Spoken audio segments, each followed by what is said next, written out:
हरिओम साधकों, कनक धारा यंत्र जगत गुरु शंकराचार्य द्वारा वर्णित है। उनके द्वारा सूखे आंवलों का गुणगान करने मात्र पर साक्षात लक्ष्मी जी ने उस गरीब की कुटिया में स्वर्ण के आंवलों की वर्षा कर दी थी। एक बार जगत गुरु शंकराचार्य भिक्षाटन के लिए निकले। जिस घर पर भिक्षा के लिए आवाज लगाई वह घर किसी सदग्रस्त ब्राह्मण का था। उस घर में भिक्षा के लिए कुछ भी न था। फिर भी घर की बधू ने ढूंढकर एक सूखा आंवला शंकराचार्य जी को भेंट किया। इतनी दरिद्रता देखकर शंकराचार्य जी के मुख से स्वयं ही कनक धारा स्रोत प्रस्फुटित हो उठा और देखते ही देखते उस ब्राह्मण के घर में स्वर्ण की वर्षा हो गई।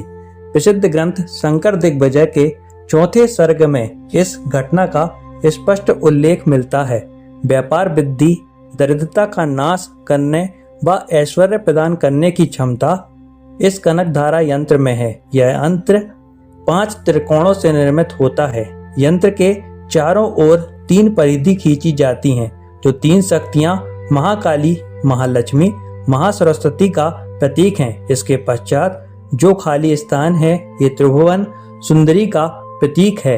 आप जो 16 कमल देख रहे हैं ये कुबेर के सहचरों का प्रतीक हैं, जो क्रमशः धान्य, धन, पृथ्वी, भवन, कीर्ति, यश, आयु, संपदा, वाहन, स्त्री, संतान, राज्य लाभ, स्वास्थ्य, प्रफुल्लता, भोग, मोक्ष और 16 कमल दलों के भीतर अष्ट सिद्धियां अणिमा, महिमा, लघिमा, प्राप्ति, प्रकाम्य, इशिता, वशिता, ख्याति विराजमान है।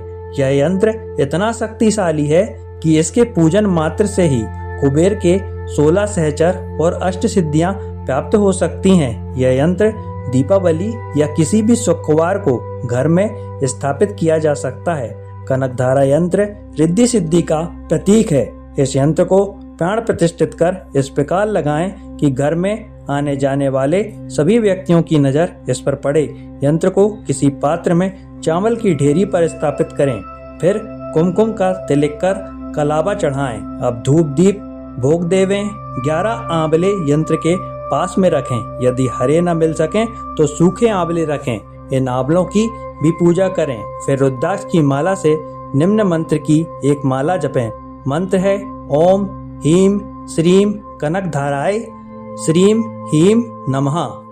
जब पूर्ण करने के पश्चात यंत्र को अपने घर में किसी शुभ स्थान पर रख दें एवं सभी आंवलों पर काजल से अपने घर के सदस्यों का नाम लिखकर उन्हें छत पर जाकर उत्तर दिशा की ओर उछाल दें। आंवलों का प्रयोग अत्यंत महत्वपूर्ण है।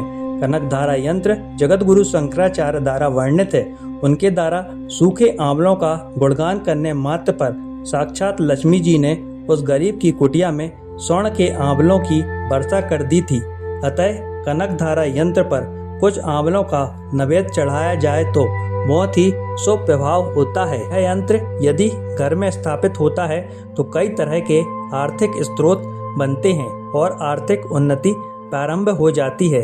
यदि कनक धारा यंत्र घर में है और दीपावली की रात्रि को उसके चारों ओर 11 दीपक लगाकर निम्न मंत्र ओम ह्रीं श्रीं कनक धाराय श्रीं ह्रीं नमः का 11 बार उच्चारण करें तो निरंतर आर्थिक उन्नति होती रहती है। कनक धारा यंत्र को दुकान में रखने से व्यापार में बेतहाशा वृद्धि होने लगती है। कनक धारा यंत्र को दुकान में उस स्थान में रखें जहां ग्राहक की दृष्टि पड़ती हो तो निरंतर व्यापार में वृद्धि होती रहती है। पूर्ण पारिवारिक उन्नति के लिए कनक धारा यंत्र को घर में स्थापित करना अत्यंत आवश्यक है, पर ध्यान रखें कि कनक धारा यंत्र सिद्ध प्राण प्रतिष्ठित होना चाहिए।